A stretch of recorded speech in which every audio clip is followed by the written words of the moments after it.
And a very popular choice with the audience here. We've been reading him during the week, just to... Now, from the studio audience, I'd like, if possible, a suggestion for the title of a story for them to tell. A Day in the Life of a Horny Llama. A Day in the Life of the Horny Llama. Yeah. Have you read a story called that already? Or are you in the process of writing one? Or... You write them regularly, so you're using this like sort of like a publicity plug for your own book. Yes, well, don't do it again. Okay. The Day in the Life of a Horny Llama. Just outside the street of Wilson Mansions, Hercule Poirot was walking along with his assistant Hastings, trying to get this llama off his leg. Hastings, you're probably wondering why I've brought you to this street today. Well, it's this llama I've got on my leg. I can't seem to shake it off, Hastings. And Hastings did say unto Poirot, take this llama, go unto the garden with it, show it to another llama. And the llama did beget llama, that did beget llama, that did beget llama, that begat llama, that begat llama. And Poirot said to Hastings, get this llama off my back. And Hastings said, do it yourself. It was this point that he had passed a doorway and he said, you notice this door has been planed on both sides. If you notice that the grommets on the backward side or handle have been double screwed back to utilise a double sink after you dig out the sunk piece of glass. Piece of glass, huh? Yes. The Colonel, Balazar Alcazar Diaz Macaya, had often looked down into Macondo. Only the other morning he had got up to see his wife rise from her bed in beautiful Colombian silk, only to turn into a large white bird. Or was it a llama? Thank you very much. Thank you. Okay.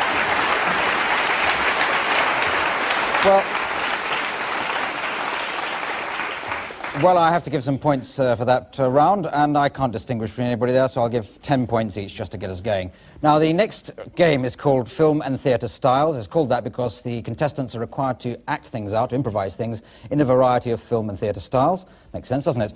Paul and Josie, we're going to start you off as a pair, first of all. I'll give you your situation to improvise in just a moment, but if the studio audience has got a few suggestions for us of film or theatre styles that they can act in... Flintstones. Hang on.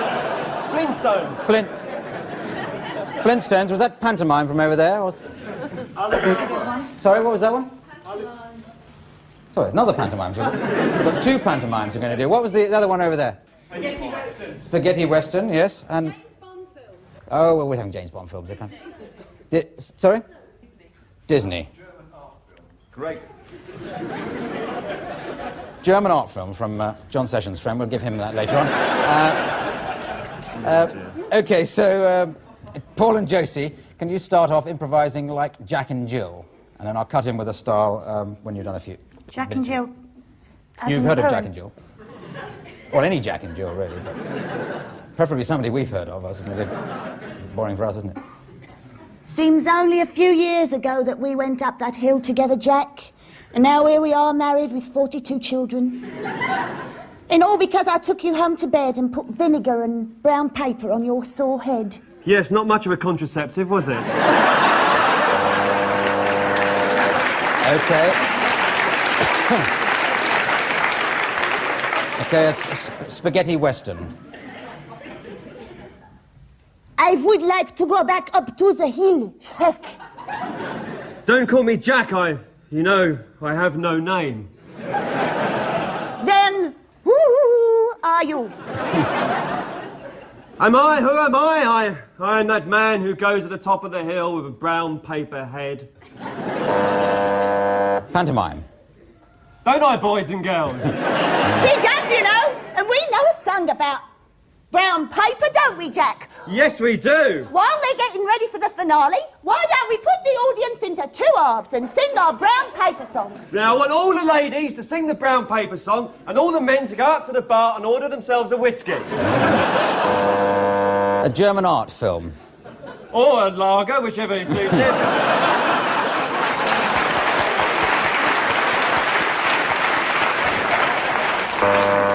All right, end on a Bond film. Wait a minute, you see this cigarette lighter here? If I press this button, it turns into a helicopter. Oh, that's brilliant. Why, I've got something here. I've got this comb, and if I go like this with one of the teeth, I break a tooth of it. We can pick the lock with that bit of broken off tooth comb. That's brilliant, Jack. Jack Bond.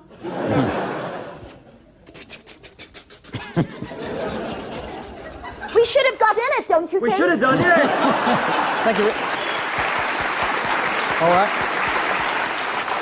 Well, okay. Okay, I'll give 50 points each there. Now, John and Jonathan, you'll have a thing to improvise now. Situation I'll give you in a moment. So have you got any more film styles, theatre styles for John and Jonathan? Well, pirate movie. Doctor Who, hang on. Samuel Beckett, yes, very good. Blue Peter, I think. One more, just one more from out there. What? Sorry? Oh, right, Commedia dell'arte, jolly good. Let's hope they're good on languages.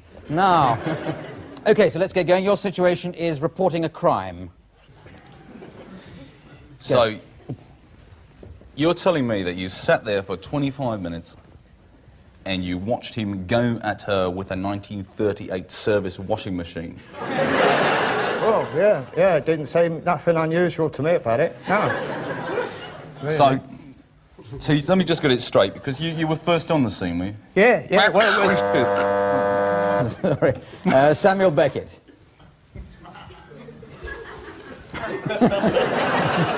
I've been in the bucket for a while now, still now, old, no time, ongoing. Are you curtain now? God, no. Where's my dad? Where's my God? No. Now you're asking me. Now. Did you see it? Did you say you saw it? I saw the crime, I saw him hitting, I saw him boof, bash down the world beginning, and then all we fall, all to end, all time gone. A pirate movie. Pirate movie, so... I'm made out of saturated Technicolor. You can't stab me. No, it's no good. Try my teeth. They work just as well for me. How wonderful. Commedia dell'arte. Were you there at the beginning? I was there at the beginning. Were you there at the end? I was there at the end. That end? Oh, yes. You're an old scallywag, aren't you? Oh, no. Not a scallywag, more of a scaramouche. Make them laugh loudly, or maybe you embarrass them into laughing because your faces are doing such big things.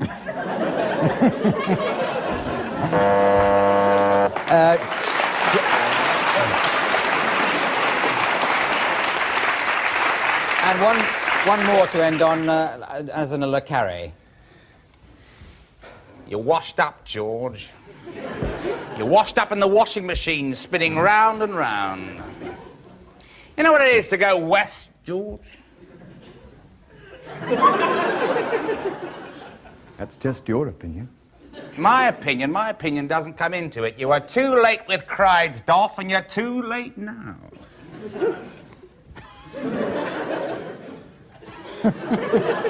You're not saying a lot, George. You're going round and round. Or maybe it's reminding you of 1938 in Colombia. Or 37 in Berlin. Lot of water under the bridge, George. Lot of nutcrackers round the nuts, if you catch me.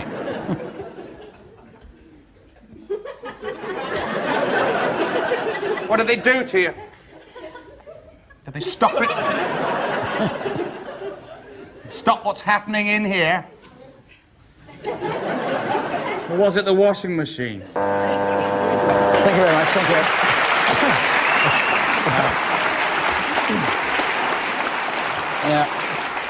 Yeah, I'll let you go on a bit there on the off chance you might mention reporting a crime again, but I'll give you 50 points each anyway. Now, the next round is called The World's Worst. It's a quick-fire round. Everybody's involved. You'd like to come forward and stand on the world's worst step there. And just as they think of them, contestants have to think of and pretend to be the world's worst people to be auditioning for a part in Romeo and Juliet. So I'll buzz when I've got enough of you to get the idea. So go ahead, The more you do, the more points you get, if you're interested. Oh. So, Miss Juliet's 15 then, is she?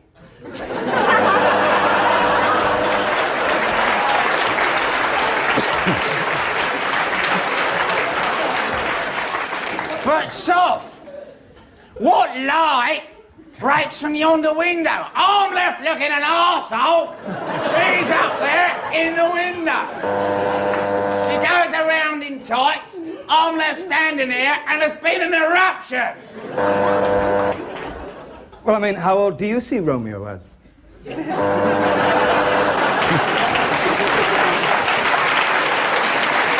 more? Any more? No? More from John. Oh, I suppose it'd be 1958 I was doing it last. But I think it's the way that... Well, I just see it as a natural progression from everything I've been doing. I mean, Macbeth, Hamlet, Lear, pilots.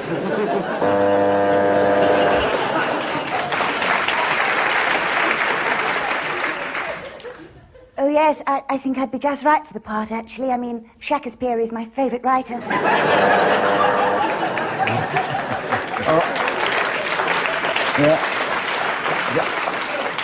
It's not about being handsome, it's about being passionate. I think end on that. Any more? Okay. Well, I think I've got masses there. I think you can all relax on that. Yes, and while I work out the points for that round, we dash away while people try and sell you things. Be back after the break. Goodbye.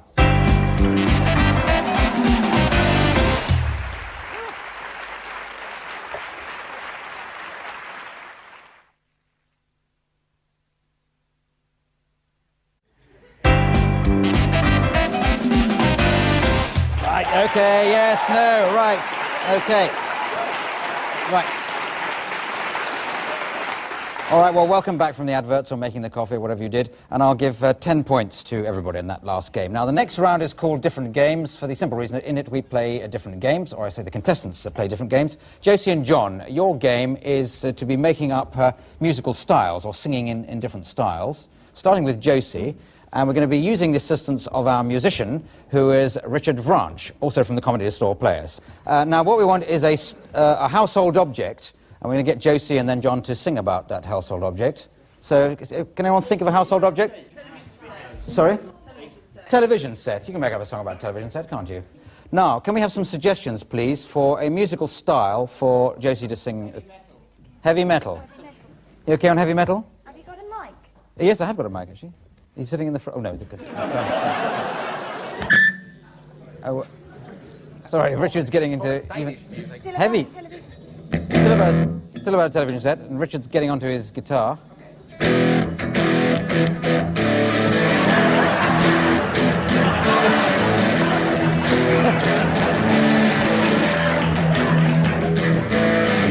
Baby, baby, I love you.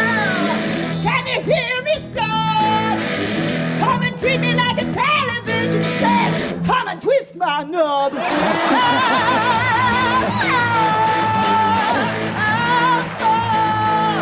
Baby, baby, I want to be your man. I think you'll find I'm your favorite program. Come on, baby, see the screen. On the telly, you can hear me scream. Thank you, Josie. Yeah, okay. Yeah. Okay. All right. Well. I don't know. Well, we better have something meaty for John to do it in the style of now. Folk. Sorry? I think that was a style, and not just a comment. So, John, can you do it in the television set still in the style of folk? You've even come along wearing a sort of Aaron jumper, just to... You come dressed for a folk heckle. Very good. Okay. Go. I'll do it by myself. Oh, okay, I'll do it by myself. A morning came up, it came round and down. The dairy folk outside Derby, they came down to the town. They found an old person with a great big fat sweater. It was getting much larger, getting better and better as he put on his television set and danced round the television set. He danced round the television set. He drank real ale and a ridiculously long pipe was hanging from his mouth. His girlfriend, her name was Betty. She changed it into dandelion stalk because she was a wanker like him. And together they would dance together round the town, living in a time before the goons were around. But sometime after the First World War, who the hell one was it? With a sweater going up and down, they would turn on the television but then switch it off because they were funny old wankers from the past. And round they would go, and round they would go, drinking real ale and living in an England that never really existed. Thank you. All right. Okay. Well, it'd be impossible to separate those two there, so I'll give 100 points to John and 500 to Josie. Okay, so the next game involves Jonathan and Paul, and it's called film dubbing. What we do is show them a film, and we've scrubbed the soundtrack off it, and they have to provide it. So if you'd like to come forward, get ready to watch. It is actually a film you may have seen called Plan 9 from Outer Space. And we're going to give you a situation that you've got to pretend to be in your improvising. Paul, you've got to be pretending to coming in to book a holiday from Jonathan, who I suppose is a travel agent. That's what you've got to improvise as a soundtrack over this bit of film. Now it's starting. Look. Oh, hello. I'd like to book a holiday. This is my solicitor in case anything goes wrong. Yes, I'd like to go to Corfu, please. I'd like to spend 3 weeks there, if that's at all possible. Well, Corfu, it's frightfully difficult at this time. You see, I've got a letter here. Tell me Corfu's very, very windy now, you know. So I don't really think... You see, my aunt says here... Ah, so what you're saying, your aunt... Oh, don't you interrupt me, sonny. Oh, I'm sorry, I didn't mean to interrupt. I just realised that you were telling me about Corfu. Now... Yes, well, I've got to tell you about Corfu again. You know, it really pisses me off, this. I have to keep telling you and telling you. Is self-catering an optional bonus, or do I have to... can I get something near the sea? I want to sort of like... No, there's nothing near the sea now. No, that's all fully... But you should have been here a long time ago, laddie. I'm sorry, I had no idea. Oh, piss off with it. Come here. Oh, dear. Oh, dear. Oh, dear.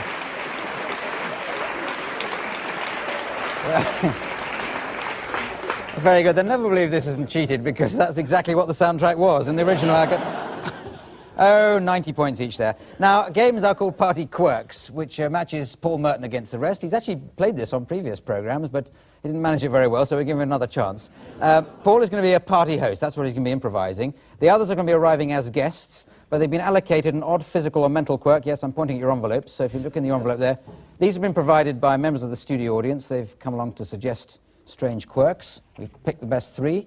And the idea is that Paul's got to try and guess these in the course of the improvising. Right, OK, Paul, you'll come down here and improvise giving a party. The others will be arriving at the door, which is round that side of the set, but I'll be providing the noise, the doorbell noise, as they arrive. So you'd like to queue up, ready? Right, OK, you ready? Have you started improvising a party?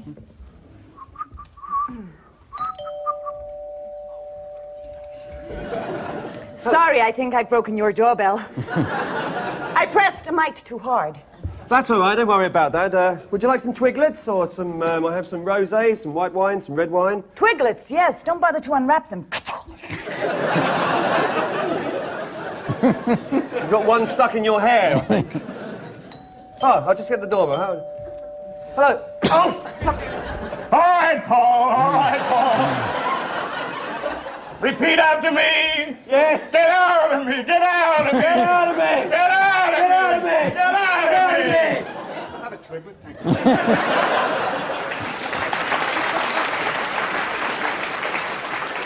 Have you come to see about the rates? Say it again. Get out of me. Get out of me. Get out of me. Get out of me. Get Lie out of down, me. Paul. Lie down, Lie Paul. down, lie This down. won't take long. Okay. Okay. Oh, hang on, I'll just get it. Shall I answer the door for you, Paul? Yes, Wonder Woman, answer the door. Oh, well done. OK, Wonder Woman. That's close enough. Hang on a moment, I'll just get it. But where were we going? Where could we be? We were, of course, French. Our long navels going in and out underwater. Oh, sorry. OK. I'm sorry, you got it right. I'm a complete imbecile. Okay, we'll give you that one, Paul, because... Jacques Cousteau, he's possessed by the devil. Yeah. Well, there it is. All right.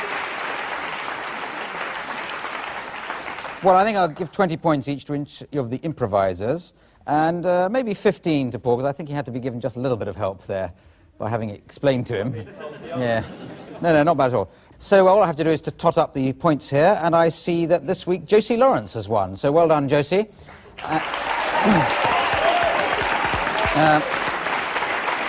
Now, the prize for winning is to get to read the credits out in a style of my choosing. So, Josie, I'd like you to do it in the style of an angry viewer at home.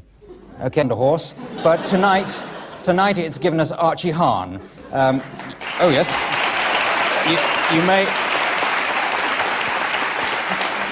You may have seen Archie in Spinal Tap, or even Mork and Mindy, The Sunshine Boys. Less likely you'd have seen him in Fatal Attraction, because he wasn't in it. Next we have Josie Lawrence, who...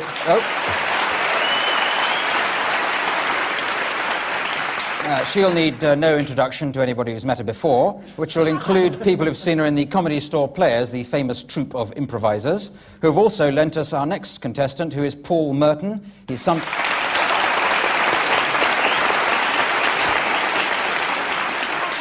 sometimes an improviser, sometimes a stand-up comedian, but always a dead misery. And finally, we have John Sessions. What can I say about...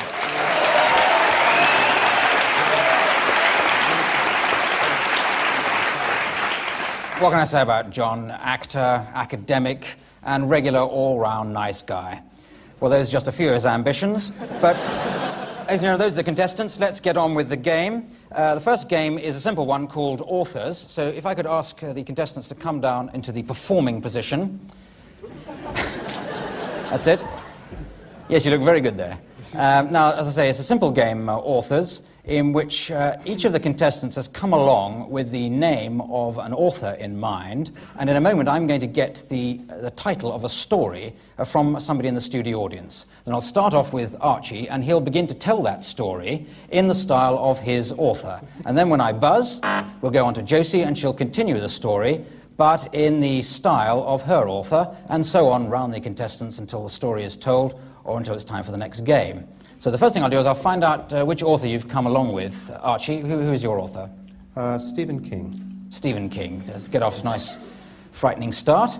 Josie? Louisa M. Alcott. For those who don't know her, she wrote Little Women, Little Men, and Little Wives. Yes. Yes, and little else. And Paul? The person who writes the Janet and John books. Yeah. And what did they write? They wrote Little Men. Yeah. Little characters. And John, who have you gone along with? Charles Dickens. Charles Dickens. Huh. Right.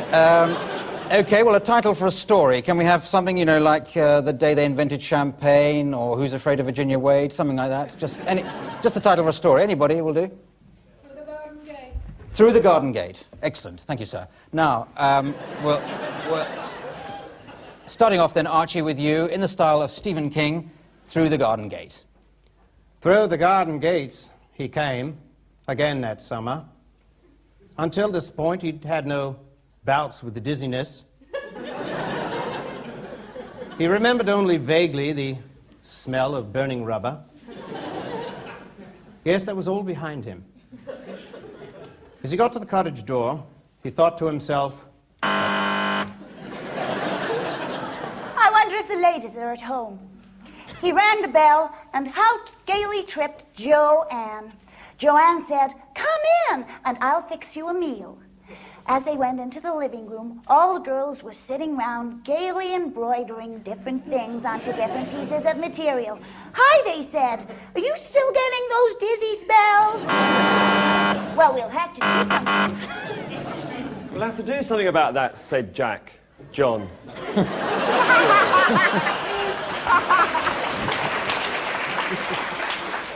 Yes, said Jill. June. See the dizzy spell, said John. Yes, said Jill. The dizzy spell. I would like a dizzy spell too. So he hit her across the head with a lump of lead piping. Said Jack. Stop it. A piping which no less peremptorily placed itself next to Mr. Naggs and Mr. Noggs, indeed Mr. Niggs, who also quickly, in but a moment, brought forth the quill and the lemon peel and scraped it even so as the long lines of the faces, rivulets in the delta even of their physiognomies, looked down upon Mr. Pigs, Mr. Pags, and indeed Mr. Piggywicks, who came up the garden path, through the dizzy spell, across the hills, and into the trees, where they met Ernest Hemingway. Thank you. End of game. All right. That's very good. I have to award points for these games, and I've awarded 10 points each to Josie, Paul, and John, and I think 20 to Archie, because I think he did mention going through a garden wall at one point, which is more than everybody else did. Now, the next round is bizarrely called Different Games, for the simple reason that in it they play different games. I don't know why. The first game we get them to play is Paul and Archie. I'm going to get an everyday activity from somebody in the audience, and Paul is going to improvise that everyday activity, while Archie will provide the sound effects for that everyday activity. So, has anyone got an everyday activity? Getting dressed. Hang on, getting dressed. Feeding the cat. Feeding the cat. Having a bath. And having a bath. With the cat and feeding at the same time. Oh, I don't know, I think let's go with... yes, getting dressed. That sounds the most everyday of those, I'd say. So you got that? Sort of getting up in the morning, getting dressed, that kind of stuff, Paul? Mm-hmm. With sound effects from Archie, right.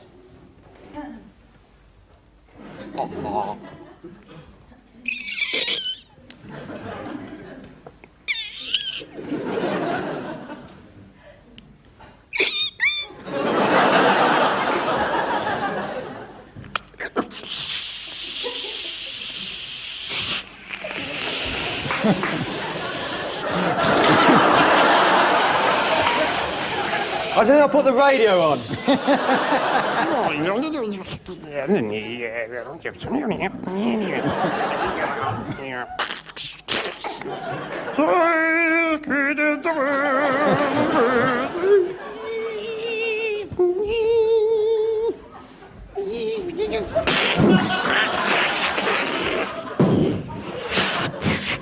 My trousers.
Yes, thank you very much. Thank you, very good.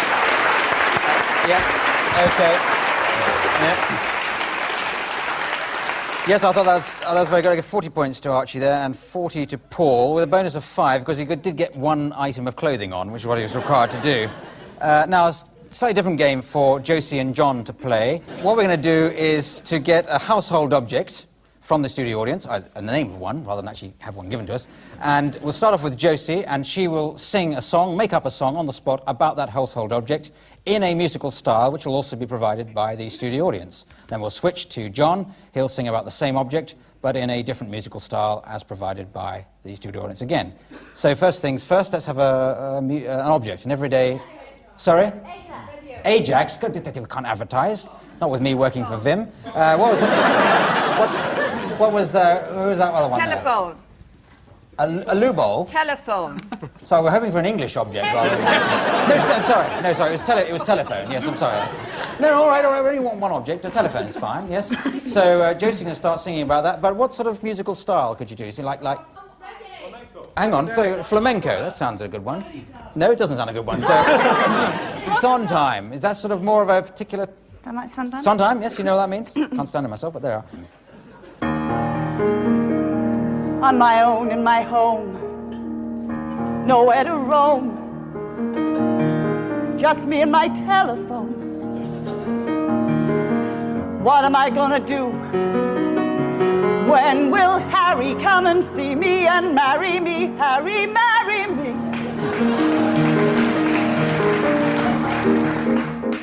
Can you hear me sing, Harry? I just want you to ring, Harry. Oh, my telephone's lonely. No one will phone me. Oh, Harry, marry me. Can you hear me? I'm a believer. So just pick up your receiver. Very good. Excellent. Excellent. Wow. Oh, that's about the best bit of Sondheim I've heard for a long while. Now, another musical style for John to sing. Reggae, that's all right. There's no, you can do reggae, can't you? Of course you can. So, John, still about a telephone. Oh, still about the telephone. Yeah. And reggae.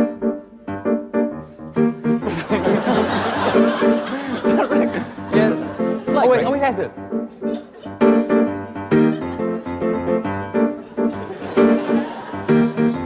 With a beep, beep, beep, and a bop, bop, bop, I'm gonna knock on a telephone and I'm on in with you, baby. With a beep, beep, beep, I'm gonna knock, I'm gonna go on the telephone, but not bloody British Telecom, mama, in the morning, mama. Gonna dial, dial, dial, dial, make you smile, smile, smile, in the morning, mama, dip, dip, dip, baba, dial, 9999999, on the speaking clock. Don't wanna hear you talk, yeah, on the block, I got you gonna beep, bop, bop, that, ding, dong, dong. Round the clock doesn't have to write any lyrics, cause it goes up and down and all over the place, it doesn't matter anyway, who gives a toss? Yes, thank you very much, John. All right. Very good.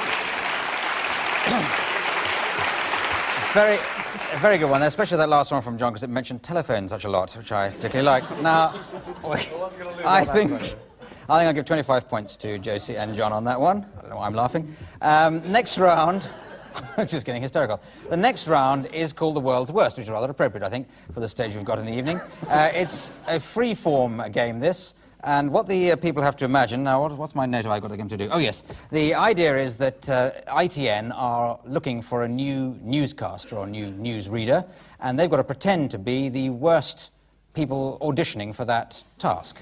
So if you'd like to come forward and stand on that little step and just step forward as you think of them, and I'll just buzz when I've had enough of you, which is a nice, quick, snappy thing. The more you do, the more points you get, the quicker we get going. So whoever's got one, go ahead. A bookie. No, hang on. Wait a minute. Wacky! Some of us are getting a little carried away in the audience now. Every other round requires you to yell things out, and you haven't said a word. And now, just at the moment when we were building up to something very special, I think, from Archie, weren't we?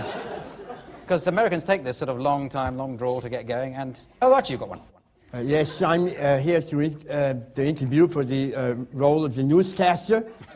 Is it... Am I in the right... excuse me.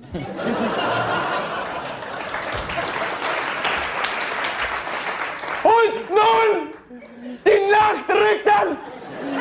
Engländer, Czechoslovakia, Sturm und Drang!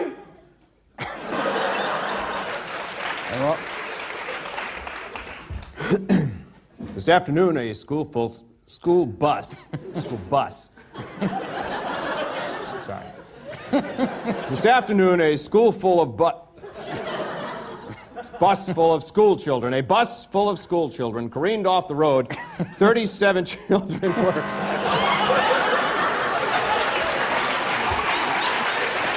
Any more? What do you mean you don't think I'd be very good at the job?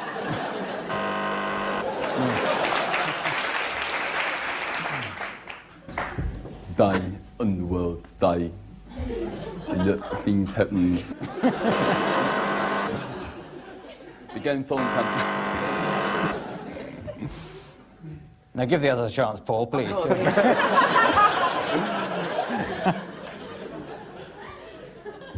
This is Yes, well... Yes,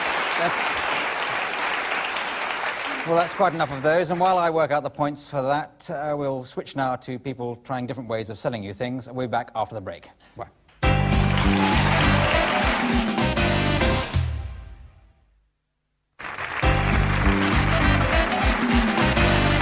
Well, yes.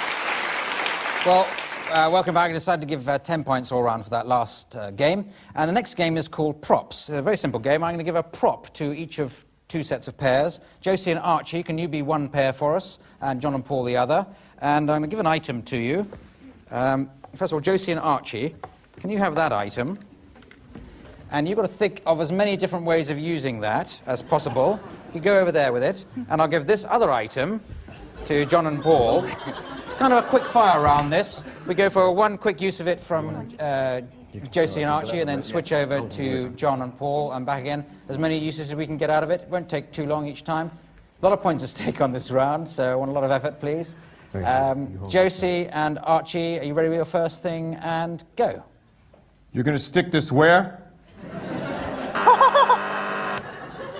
Not just kids like gumdrops, adults too. I've come to complain about these contact lenses. You're going to stick this where? Down, periscope. I believe it's a major contribution to road safety. Now, Josie, hop on. I'll take you up to the sunrise.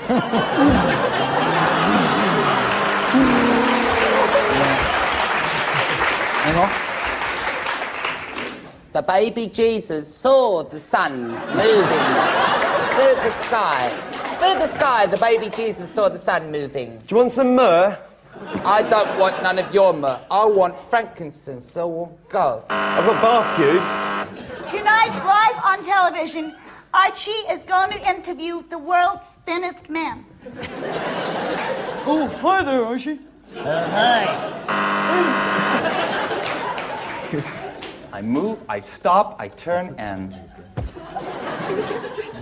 And I catch. One more each. Mom, we've got to cut the cord soon. This is going on far too long. End. Thank you. Enough. Thank you very much. Oh, yes, massive. Thank you very much. Yes, they were so good. They go 100 points to everybody there. So good there.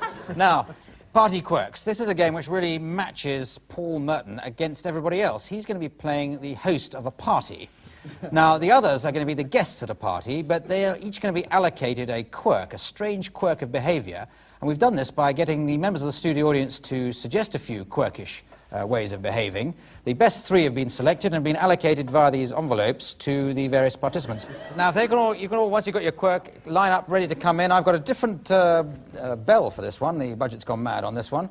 And so, Paul, you come down. You're just improvising being at a party. And when I ring the bell, you've got 2 minutes as they come in and to work out who they are. A lot of points going for you on this one, Paul. You could win by using this. It's extraordinary. I realise the gravity of the situation. Yes, yeah. You're mad, then. OK, so we'll start with the first guest coming in. I think I heard a knock at the door. Hello, you're tall, aren't you? Paul, I'm on a step. Now, would you like me to come in? Would you Yes, like do me to? come in, please. You're the Are you first sure guest. you want me to? Because it's up to you. It's what you want. It's your life. Do you want me to be honest? Yes. Well, come in, come in. There's some twiglets there. Twiglets. I've Now- got bits of cheese stuck on a stick. Bits of sausage stuck on a And do stick. you feel happy about this party, Paul? Do you feel happy in yourself? I do feel happy within myself about this party. Good. So far, sorry, wrong excuse bell. me, there's somebody at the microwave.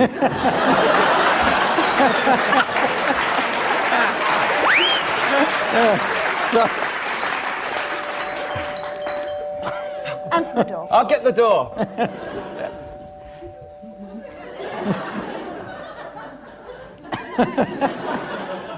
Not today, thank you. So I've got some over here. I've got some sausages. Just kidding. It's Bob, isn't it? Nice moon, isn't it? Yes.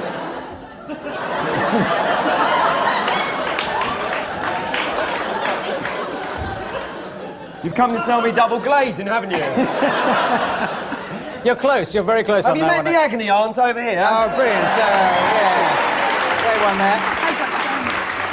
I must be going now, Paul. All right, cheerio. Josie, you've been guessed. Double glazing salesman is so close to this one, but there's another one coming in. So. Is that the way you're going to do it? That's the way I was planning of doing it, yes.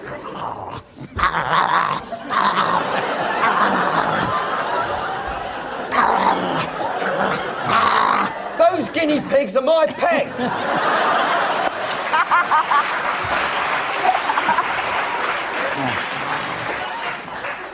You see, I know what you are, but I just like watching you do it. Wait a minute. You better... They say that if you drink this out of a silver chalice, you will never die. A wolf man, obviously. Well, a werewolf, yes, A I'll werewolf. give you that, yes. A werewolf.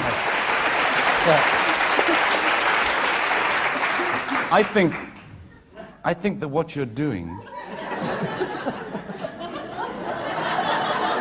Well, let me put it this way. Do you want to go upstairs? You see, you're avoiding everything that you could confront. Now, if, just as a matter of interest, you decided to go and get a drink. Yes, I decided to get a drink, yes. Well, I could, yes. I mean, what's that? You don't play ice hockey for a living, do you? You've got about 30 seconds to get this. 30 otherwise seconds. You won't You're get it. making the whole direction of what you're doing not part of you, but part of them. And what I want to see is you in there driving that little something, because I know you've got it. And just... You're a driving instructor. I know what you are. Yes? But let's not talk about you.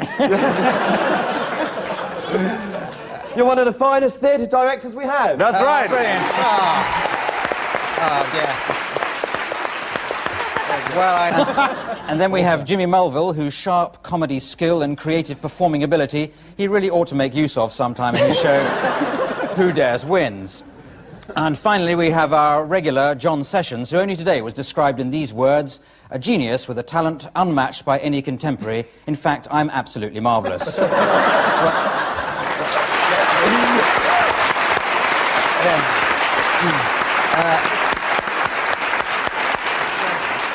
Well, those are the competitors, so let's get on to our first game, which is also a regular, and it's called Authors.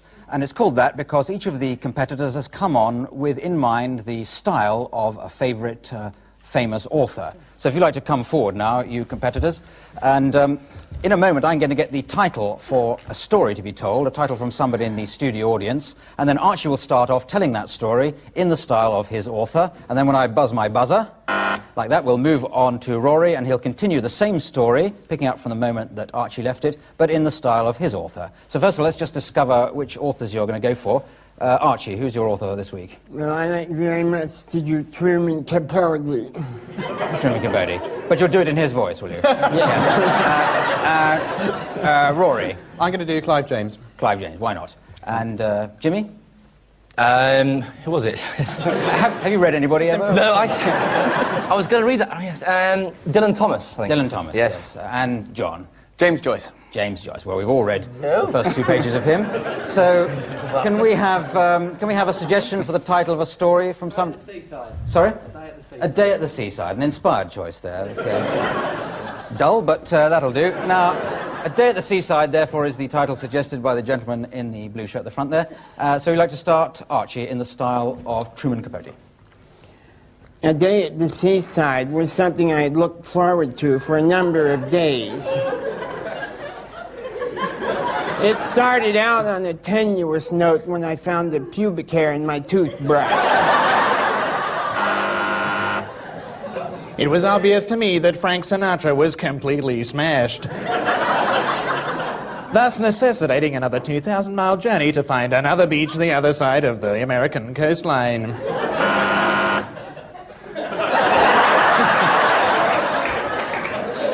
That was a very good Truman Capote. No, sorry. There was a very nice coastline. It was black, Bible black, slow black, black, black, quick, slow black. Black, black, the black of the eyes going closer and closer and lower, and ah, yes, the tongue inside me, yes. And no, I said, and oh, again I said, and yes, the spades were getting brighter, yes, the buckets higher, the lighthouse getting up and bright as the altere day, there as the cross of the crucifix of the Rose of Mary up on the hill, and yes, I said, as he went inside me, and yes, I said, I'm at Blackpool.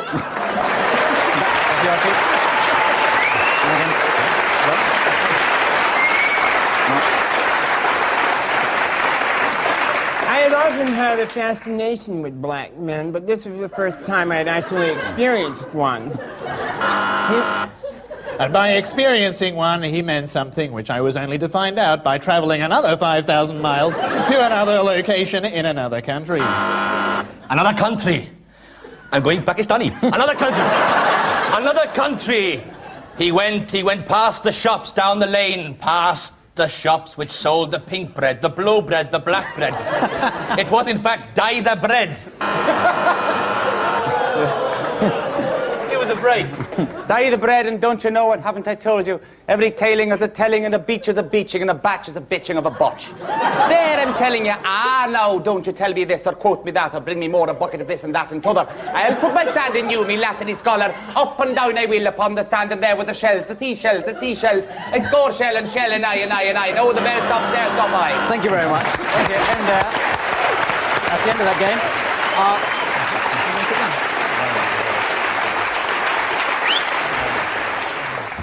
Well, that's the end of the opening round. I have to award some points for this and other games, and I think I can give everybody 10.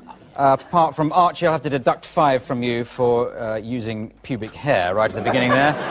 So we'll go on to the next game, which is called Film and Theatre Styles, for the simple reason that we give the people, the competitors acting in pairs, a number of different film and theatre styles. I don't know, I'm talking gibberish, aren't I? We give the people a number of film and theatre styles to improvise in, and I'll do that by getting some suggestions from the studio audience. First of all, we go with Archie and Jimmy working together, and I'll give you a situation in a moment. But can we have some theatre and film styles that... Sorry? Godfather. I'll take that. That's not really a style, that's just one film. Sorry, hang on. Horror, yes. Horror. Japanese, all right. Australian soap. Okay, well, we've got a batch there to choose from. So can you start off just improvising, Archie and Jimmy, and the scene we'd like you to improvise is sacking an employee. Okay, got that? You must have been through that, I thought, Jimmy, a few times. And I'll buzz you when we want to introduce a different style. You do sacking? And we've got, up to 9 hours to get on with it. All right, listen, I'm sorry. I'm going to have to let you go. It's as simple as that. I don't know any other way out of this predicament. Look, just give me another break, because I have given you break. I was late. Okay, I was late yesterday. Okay, Godfather, and the style of the Godfather. You understand what I'm saying? No. Let me see if I can put it to you more clearly. Where's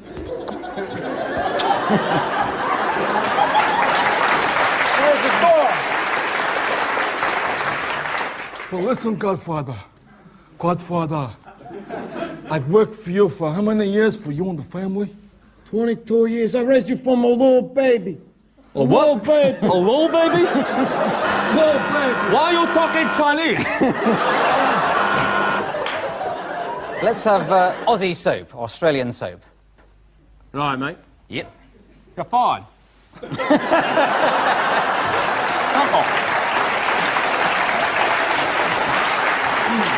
Hey, you've been on one of those bloody management courses, haven't you? That's right.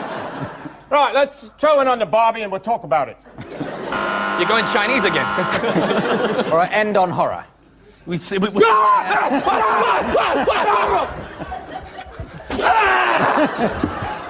thank you very much. Yeah. Okay. Yeah. Well, I thought that was very good. I'll give 20 points each there. And so we now go on to the other pair, John and Rory. Can you step forward for your scene in a minute? And a few more suggestions of theatre and film. Amateur dramatics. I think we get a lot of that as it is, but... Spaghetti Western. Sorry, Brazilian soap opera. What? So are you on... you want any particular medication or something for you? Travelogue. Oh, what a... Rodgers and Hammerstein, okay. Porn film, yeah. Noel Coward, yes. That's a good one. What about a porn film? You're too quick. I don't make you no good in a porn film. Now let's get going on that then. And your style, I've got to give you something to do. What is it? Yes, the scene we'd like you to improvise is a used car salesman. So on you go, and I'll give you a style to get into once we get going. You see, you think you're looking at a Riley or a Bentley, but actually you're looking at the car in which Dracula, Elizabeth I, and Harold I of England drove. Well, yeah, I like the wooden bits, and I thought that maybe, you know... All right, go into amateur dramaticals, please. What's going on here? This car is mine! This car is mine, not yours!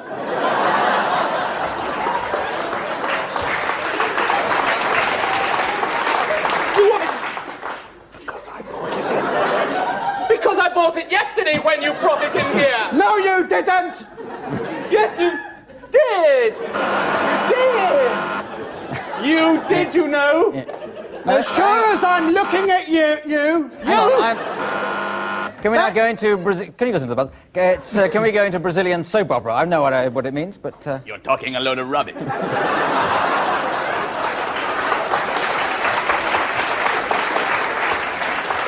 You must have realized that this car is a complete load of rubbish.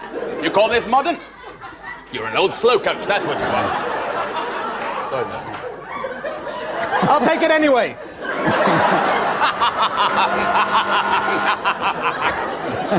And why don't you finish on doing a Noel Coward?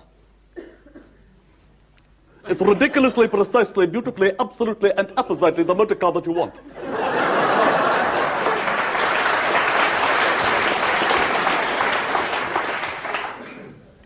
Take your time. Has it got ashtrays? It has ashtrays everywhere. It is absolutely redulated with old and out-of-date cigarettes that might be dashed and flashed into the dash. Then why don't you use the bloody ashtrays instead of leaving ash on my carpet? Why am I talking like this? Because I'm a 1920s old whoopsie and I can do what I like. Thank you very much. End on that. Thank you.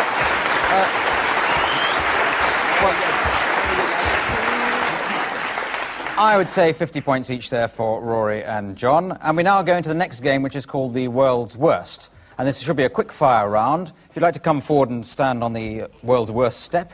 And the idea of this is the contestants just step forward when they think of an idea, as many as they can think of in quick succession, coming forward to be the world's worst person to comfort somebody on their deathbed. So, a lot of points are going at stake on this round, and on you go. Yes? Hello, I'm Desmond Wilcox. We're filming a documentary, and... Well, Mr. Sampson, of course, you only have 20 hours to live. Listen, we'd like to ask a favor. Some of the interns need some experience in giving an enema. Would you mind if we... Uncle Jack, it's Tommy. I come all the way from California. I'm hitching around Europe. Is it okay when you're dead if I can sleep in your bed? Because there's nowhere to sleep around here. Okay?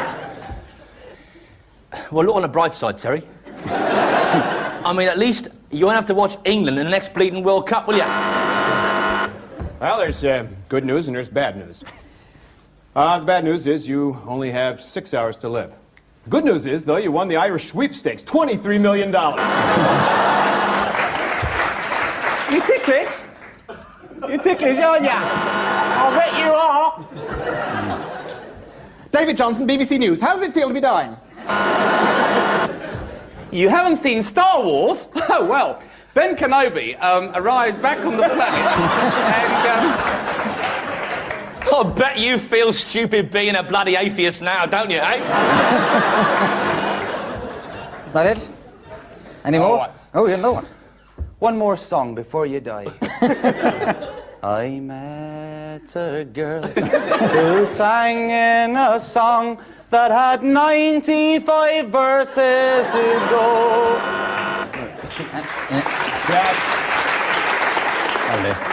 Look, Dad, I know with, male chauvinism and all that, and how men aren't supposed to be able to express themselves emotionally, well, I just want to tell you that I think you're a son of a bitch. You took every chance I had away. Oh, good. Thank you. So don't forget, you ever need life insurance, here's the card. I think... You look terrible. I think...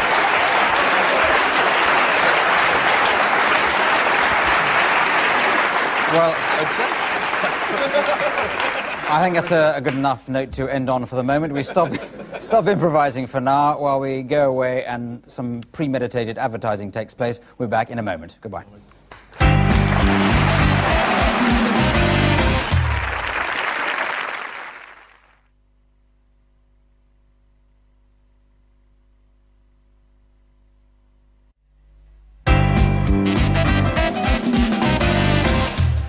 Right. Oh, yeah. Well, welcome back, and I decided to give 30 points to everybody for that last game.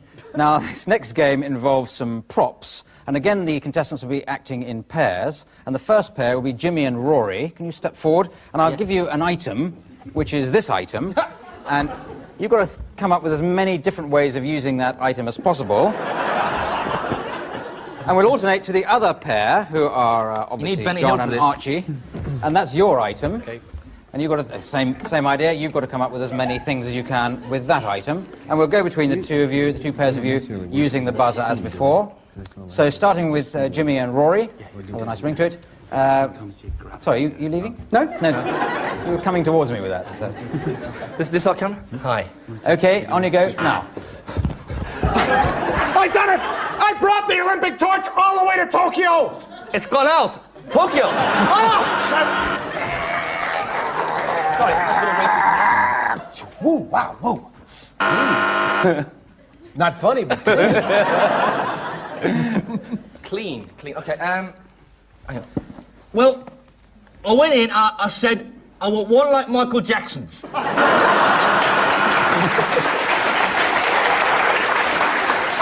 You're smart, you're there, you're together. You gotta go to the office, you wear a smart suit and a tie. It'll brush this way, it'll brush that way.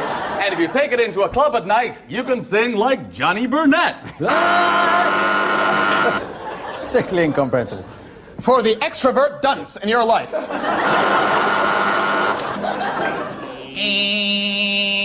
So, you want an eagle? You want the eagle with bracelets on its claws? I want Betty sit on me anywhere.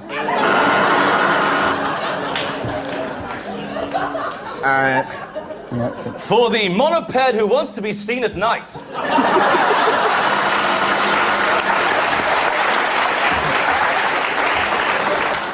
So I've only had it about 8 months. It works fine. Here, I'll just start it up for you. Taiwan, right? If you've got any other ideas for gags about this, just send them in on a postcard, will you? I can't think of any! One more from you two. It's a Polish dryer. Okay, Mr. President, the election is over. Will you please come out of the White House now? You have no chance. Thank you. Thank you. Let's have these props back. Thanks a lot. Good one. Righty-ho. Well, I think it would be invidious to give any fewer marks than 50 each there, so I'll give 10. Now we come to a round called Different Games, because different games are played in the round. The first pair to go in this one are Archie and Jimmy, and they're going to play a game based on sound effects. I'm going to get the suggestion from a member of the studio audience for an everyday activity, and Jimmy is going to act that out, while Archie will be providing some sound effects for it. So I'll give Archie a microphone to do that with. Thank you. And what would be an everyday activity you can think of? Eating a breakfast? Well, there's some... Watching television. Watching television. I think that'll... Something with plenty of different things in it. Having a bath. Having a bath. Wait a minute. One at a time, please. Having a bath. I want an everyday activity, not just a once-a-month one. Sorry? Mowing the lawn. Well, mowing the lawn, doing the garden generally. I think that's a... Jim will be miming this and acting it out, while some sound effects provided by Archie. On you go now.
Thank you.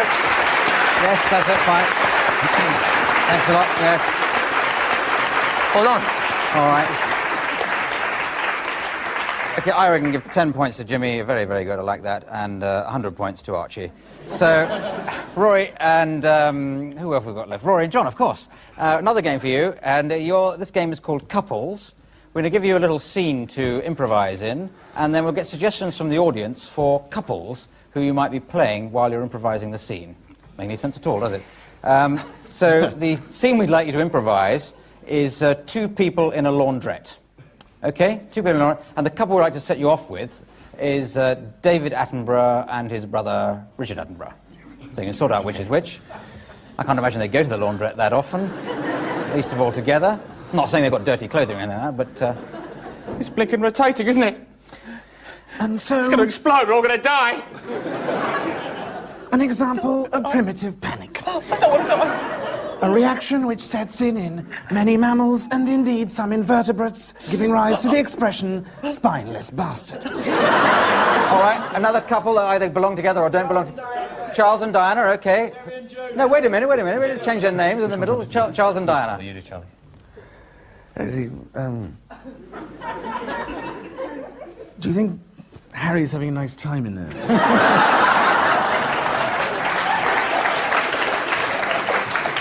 Take a walk, wingnut head. All right, another couple.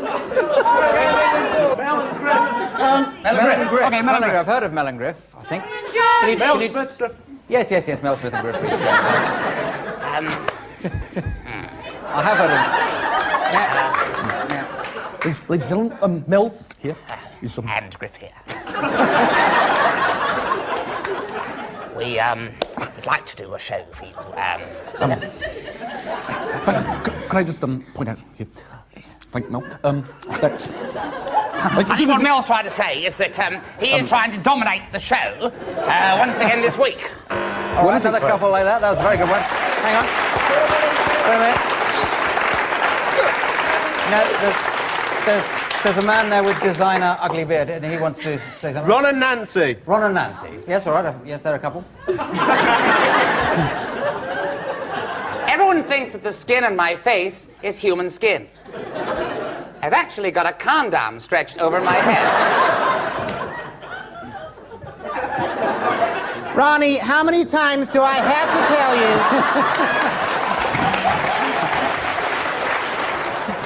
All right, one more to end on. Torval and Dean. Oh, brilliant, yes. It took 5 hours to get the ice rink set up. There's somebody who can speak. Yeah. All right. Well, I thought that was very good. I'll give 150 points each. It would have been more had they mentioned the laundrette ever in the course of that. Ladies and gentlemen, the contestants.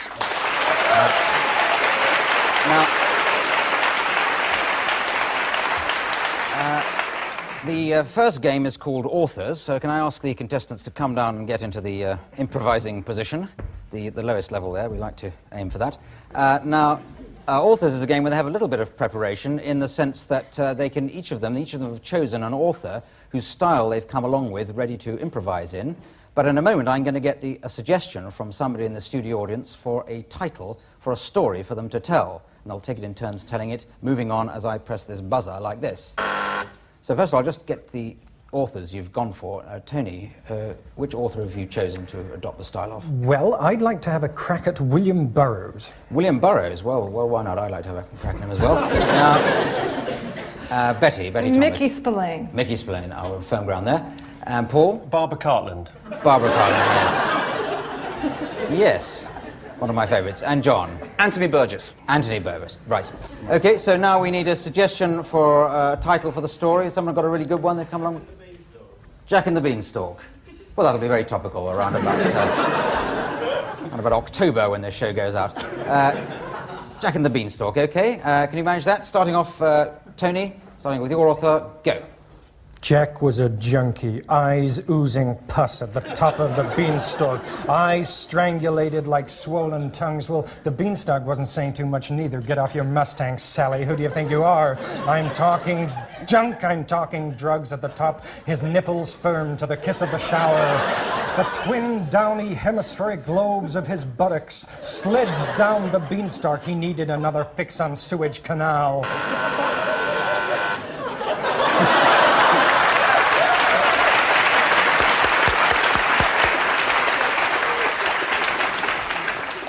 I've seen that beanstalk a million times before. Sure, I knew he was tough. I knew he could talk. But who was this Jack fellow? And what was wrong with my head? Why had I That's it, a Mickey. Somebody slipped me a Mickey last night. Must have been that dame. Yeah, that dame. She bills herself as Beanstalk. Why didn't I think of that? As the sun glistened on the beanstalk's green, beautiful skin, Dr. Edward Palmer crossed the floor of the operating theatre.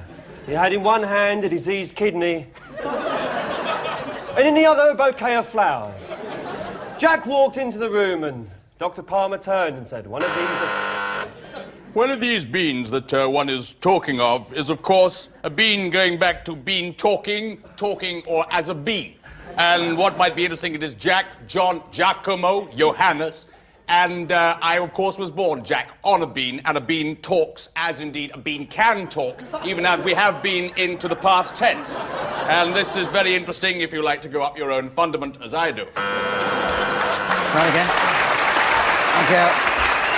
All right, resume your seats. Yeah. Thank you. Well...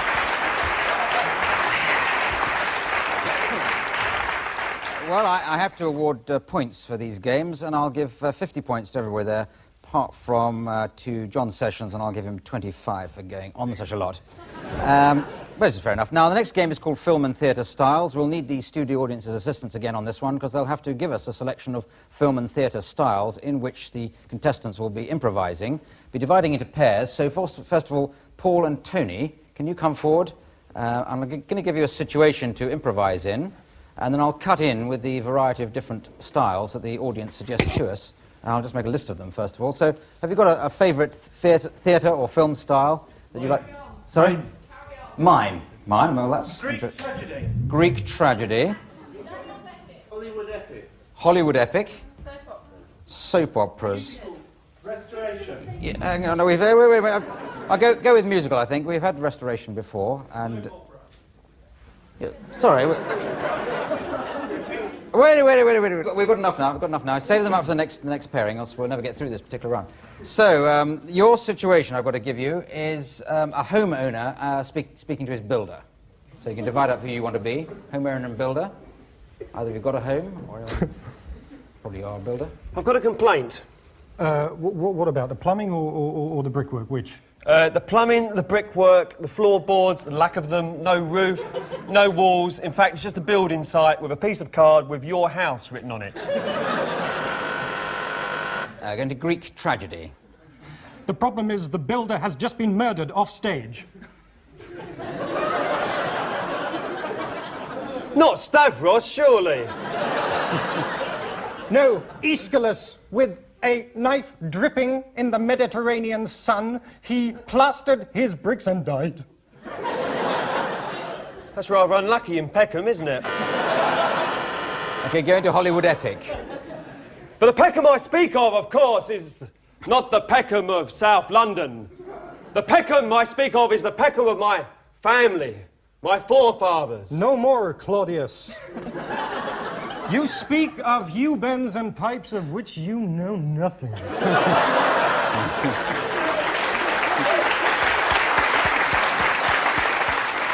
But why upbraid me, sire?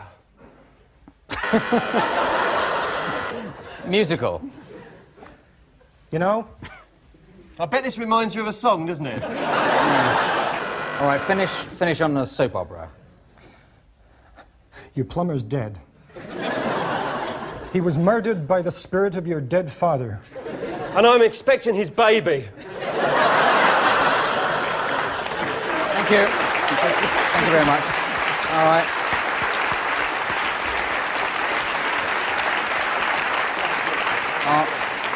All right. That was a very good offering there. A lot of effort. Give 3 points each. Now, it's John and Betty, and your situation is you've got to be a husband and wife arguing over a map. Okay, just think about, yes, a map and map reading generally. Just hang on a minute, I'll get a few more suggestions of styles. Bogart. Bogart. Oh. Method acting. Method acting, yes, that sounds good. Sorry, one from over there.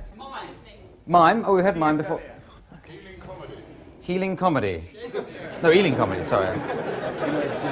La Malade Imaginaire or something. Now, okay, I think we've got enough there.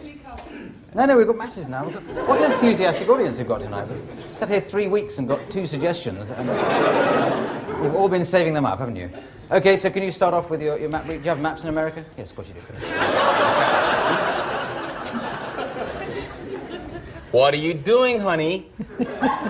You don't do it that way. I've told you before, right? I told you at breakfast time, I told you when we took the Chevy Nova out of the garage, that you open the map, you fold it that way, and then you say, that is where we're going. That is where we're going. That is where we're just good. We're gonna... Oh, let's go into Ealing comedy. Now, what have in mind for you? I'll tell you what I've got in mind for you. What? It's a lovely drive, a lovely drive. Yeah. Come on, clear out of it, you kids. Come on out of it. Sorry about that. Okay, let's go into a mime, or it could be a silent movie, I suppose.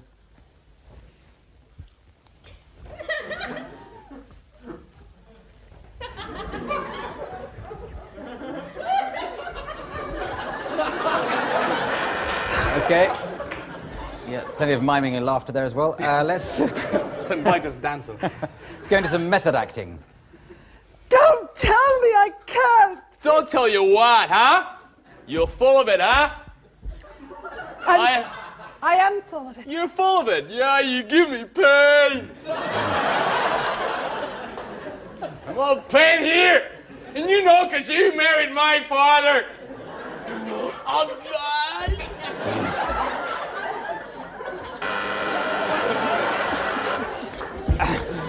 Bogart. Humphrey Bogart, I suppose. Could be Dirk Bogart, but yeah. I think Humphrey Bogart. We'll be going up to Whistler's Hollow. You know where Hollow? Where's that from here? Is it over the hill? Yeah, that's it. It's over the hill. You know how to get to Whistler's Hollow, don't you? I do, but I tell you something. I came back from the war 2 years ago. I thought I was coming back to a world that was happy and simple and straight. Right. I think we've done a lot there, so while I work out the points of that round, let's go away while people try and sell you things. Back in a moment.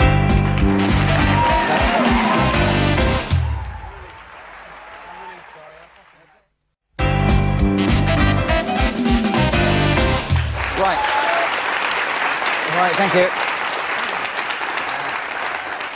Thank you very much. Welcome back. I decided to give 10 points to everybody for that last round. Now, the next game is called props, for the simple reason that we use props in the course of it. And we do it in pairs again. And the first pair are Betty and Paul. And this is your prop. And you've got to think of as many different ways of using that prop, while at the same time, the other pair, John and Tony, there's your one. So it's just as you think of an idea, once you've done it, it's a quick fire round, and we'll buzz and come over here, go over to the other prop, and so forth. And we'll do as many as we can in the time. The time is 7 hours and 34 seconds. So starting with you, Paul and Betty, go. Let me out, you broads are all the same, let me out! Hello, welcome to great failed prototypes of our time. Number 14, the first condom.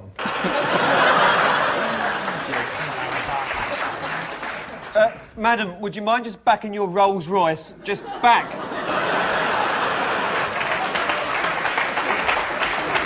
You think I'm a very clever person with cards, don't you? I have some bad news, Paul. What's the bad news? This is your X-ray.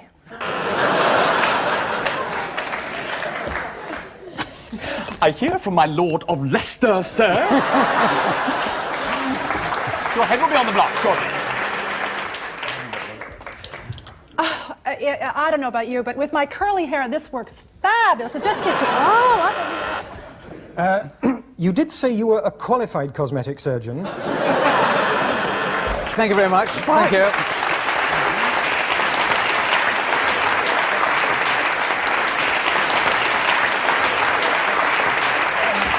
Well, I don't know. I think maybe Tony and John. Sorry, we're just... Cameraman's just improvising, demolishing the set. It's rather very clever.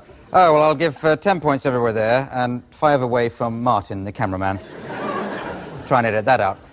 Now, the next round is called Different Games, and we play different games in the course of this round, which is why we call it that. Now, John and Ball, we start you off with a game called Every Other Line. John, can you read for us, which I know you're quite good at? This is a play called The Poison Party by F. Sladen Smith, or Sladen Smith. Yes. I don't know, you may know that play already, may have been in it. I know it personally, actually. I know it back to front. Now, well, all you've got to do is to read every other line in the script there. Okay. Meanwhile, Paul will be improvising a scene. And the scene we'd like you to improvise is you're briefing John on a dangerous mission. Okay, got that? And just to make it easy for you, we'll have an end line for you to be aiming at, which will be suggested now, I hope, by somebody in the studio audience. So a nice end line for Paul to be aiming at. Oh dear, I've lost my shoe. You haven't actually lost your shoe. That is a line, yes, right. Oh dear, I've lost my shoe. It sounds like exactly the sort of thing somebody might say at the end of that sort of thing. So, away you go then, Paul, improvising your scene. Now, you understand that this mission is extremely dangerous. At least it died naturally, which is more than your circle seemed to manage. I don't think this is a time to swap passwords, do you? Charles, leave those cakes alone. Yes, Charles, leave him alone. I'm sorry, I didn't know he was in here. Now...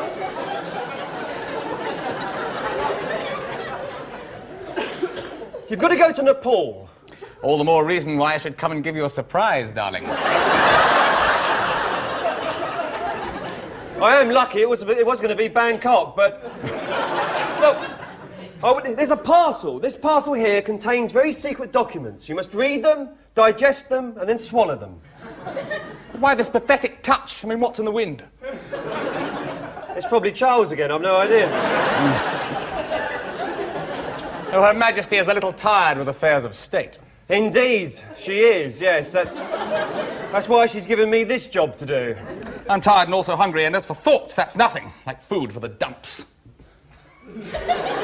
Now, don't have a go at the dumps. They're my oldest friends.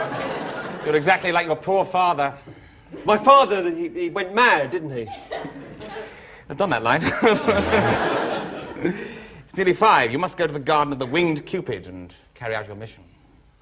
My mission? Yes. This started off with me giving you a mission. And then Charles came in, and then you insulted the dumps, and...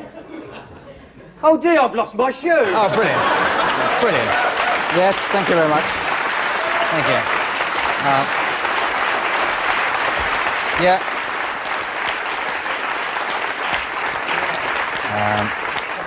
Well, I think I'll give John 50 points for a brilliant reading there, and 40 to Paul. In that clever way, he got that end line in there with and a suggestion of a join. It seemed to follow naturally. It did seem to follow naturally. Never saw it coming. No, just 5 minutes waiting. But now, the next game is a different game for Tony and Betty. And if you'd like to come forward, you'll be able to see on the monitor there a film. And what we've got here is got a film, very good-looking film it is, but we've taken the soundtrack away from it. And Tony and Betty, they're going to have to improvise a soundtrack for us and see what they can make of it. Oh, we're going to give them a bit of a situation to work on. What we'd like you to sort of kind of pretend to be is like a husband and wife arguing over what to watch on television, or what they are watching on television. Anyway, where you go? Ah, so you want to watch Blind Date, do you? Well, you're not going to. I have to watch it. Don't you see? It gives meaning to my life. There's no meaning here. There's nothing for me. Why, this pillow, this bed, this dress. Don't shake your maternity bra at me. Just because I'm dressed as Lionel Blair. Yes, Lionel Blair. Bring him up again. I haven't brought him up, and I'm about to break wind, thanks to you. Oh, not again. Stop breaking wind. Stop. I can't take it when you do that. Shut up! Don't interrupt me until you... Hey! I'll take this cover off right now. I'll watch anything. I'll throw down the TV if I choose to. Never talk to me again. I can't stand it. My hair's in my eyes. Oh, why? Who took your ankle cuffs off? Oh, don't pull that monocle trick out again. It won't work. I won't stand for it. Boys, where are you going? Yes. Boys. Yeah. Okay, thank you very much. Thank you. Thank you. I think a definite 40 points on that one. I couldn't actually follow that because you were right in front of the monitor as far as I'm concerned, but it sounded like a great game. Now, next game is called Party Quirks, and this matches Paul Merton against the rest. Paul is going to improvise being the host of a party, and the other three are going to arrive as guests at the party, but they're going to be portraying a sort of quirk, a physical or mental characteristic or a social characteristic as allocated to them in their envelopes, which they have in front of them there. These have been based on suggestions given to us by the studio audience just before the filming started. Paul doesn't know what they are, though you should be able to see them yourselves on the screens at home. So, Paul, if you'd like to come forward and start improvising a party, and the others will... Careful. And the others will arrive as guests through the doorway, which will have to pretend to be over there, and I'll do a sort of doorbell noise, using a bow, in fact. Okay, first guest arriving, going to be Tony. Hello, Paul. Hello.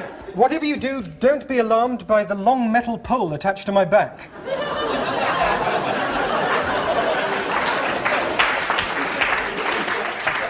That's somewhere to put the buffet then, isn't it? You're such a joker. Right. Would you like something? Would you like something to? Oh, you've turned round. Would you like something to? You care to eat something? Whiskey, soda? Yes. All right. Something with lots of calcium in it.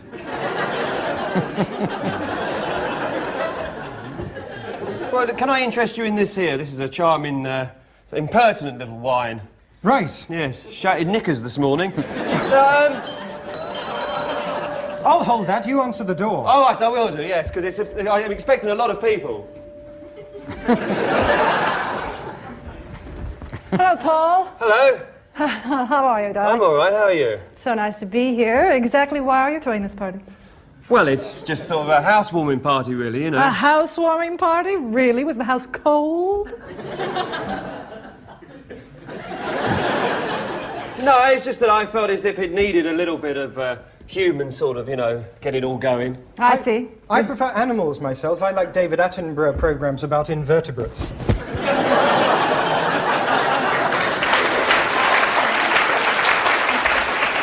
Paul, is he a close friend of yours? I think he is, yes. Hang on. Usually naked, Paul has his sexual organs tied up with pieces of string and small cuts across his chest. Here he is... That's only on a Thursday, though, isn't it? He talks, he speaks, he confronts, but at the same time, he's waiting for the Wakanya man to come. I'm sorry, I've run out of Wakanya. I'm waiting for the man to arrive.